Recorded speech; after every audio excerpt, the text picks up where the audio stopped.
Seguimos ahora con otra de las fases de la indagación, que es la de describir, documentar y describir los resultados. La representación y el análisis de datos es uno de los procesos más importantes de la investigación científica, aunque a menudo no se le presta la atención a la escuela. De hecho, muchas veces los maestros con que los alumnos hayan hecho un experimento suelen parar ahí todo proceso de indagación. En este paso, el profesor juega un papel central, teniendo que enseñar a los alumnos cómo analizar los datos para comprender el experimento que los niños han realizado. Según Bybee, se espera que un profesor, para pasar de la enseñanza tradicional a una enseñanza basada en indagación, aliente a los estudiantes a preguntarse: ¿qué datos desechamos y por qué? ¿Qué patrones, qué regularidades encontramos en esos datos? ¿Qué explicaciones dan cuenta de estos patrones? En la justificación de sus decisiones, los estudiantes deben presentar pruebas y herramientas analíticas. Lo importante es que los alumnos reconozcan que sus explicaciones se apoyan en pruebas y que se esfuercen en relacionar tales pruebas con las explicaciones que tratan de probar. Las tablas y los gráficos no tienen valor por sí mismos, sino que son instrumentos que ayudan a leer e interpretar más fácilmente un conjunto de datos. Pero aprender a leer e interpretar correctamente un gráfico es sumamente complejo, pero es muy importante aprender a identificar patrones, un cierto tipo de relación entre dos variables. Una vez recogidos los datos durante nuestra investigación, lo primero que hay que hacer es pararse a observar la colecta de información que tenemos y decidir con qué nos quedamos y qué desechamos. En este punto lo importante es que los alumnos expliquen por qué ciertos datos nos resultan interesantes para la investigación y por qué otros datos los despreciamos. Una vez que hemos decidido qué datos tomamos frente a los que desechamos, pasamos a la siguiente fase del análisis de datos, que es la reducción de esos datos. Representar la información en una forma concreta es un paso que permite a los estudiantes separar lo observado en la experiencia de los propios datos ya estructurados y materializados en base a la observación. Así, para poder analizar los datos, primero hay que reducirlos u ordenarlos. Este proceso de alteración de los datos en categorías para facilitar su manipulación es un paso sumamente importante hacia una buena interpretación. Para saber de qué forma se pueden reducir u ordenar los datos, es necesario conocer de qué tipo son las variables que hemos usado como dependientes o independientes. Por ejemplo, si hemos usado las variables categóricas, son variables que tienen un número finito de categorías o grupos distintos. Los datos categóricos pueden o no tener un orden lógico. Por ejemplo, cuando hablamos de sexo o de tipo de material, hablamos de una variable de tipo categórica.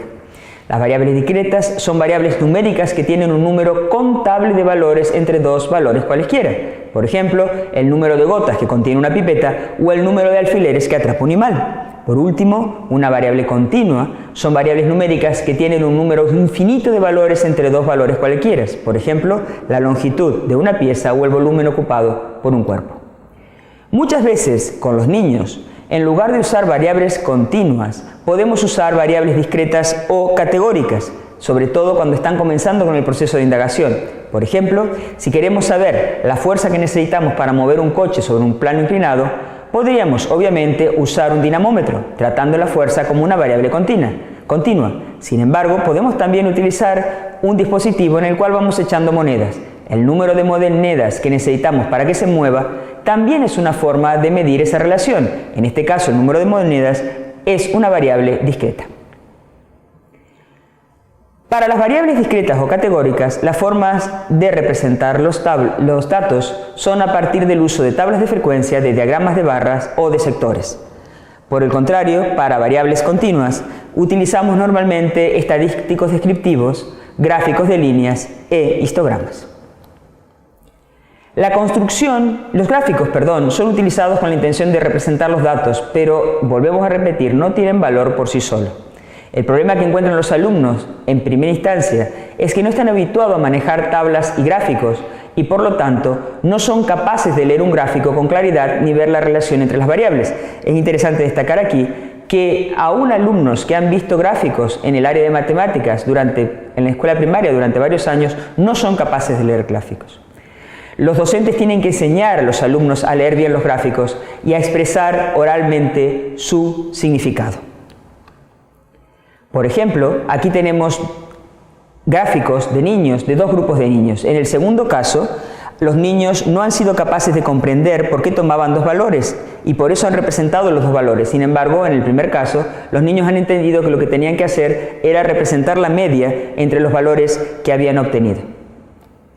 Este otro ejemplo muestra la evolución del aprendizaje de los niños sobre la construcción y lectura de gráficos a partir del uso de una estrategia didáctica específica utilizando la metodología de la indagación. Podemos ver cómo en los dos gráficos de arriba, que corresponden a un grupo, el primer gráfico muestra una gráfica mal realizada y mal localizada, y el segundo una gráfica mucho mejor estructurada, y los gráficos que aparecen sobre la derecha vemos en la parte superior un gráfico que está mal realizado y en el de abajo ya un gráfico al final de la secuencia didáctica utilizando un diagrama de barras de forma efectiva. Al finalizar esta fase, o sea, la fase de organizar los datos, analizarlos y obtener tablas, suele ser muy importante la puesta en común, guiada por el profesor, de los resultados obtenidos por los distintos grupos de alumnos. Esto permite que el profesor revise junto a los alumnos el proceso de experimentación u observación desarrollado y la posibilidad de tener que rehacerlo, revise la relación entre las hipótesis y los resultados obtenidos, reflexione con los alumnos sobre el proceso y su relación con los datos, introduzca, si es necesario, nuevos elementos teóricos que permitan a los alumnos comprender los resultados obtenidos y encamine a los alumnos hacia la construcción de las conclusiones.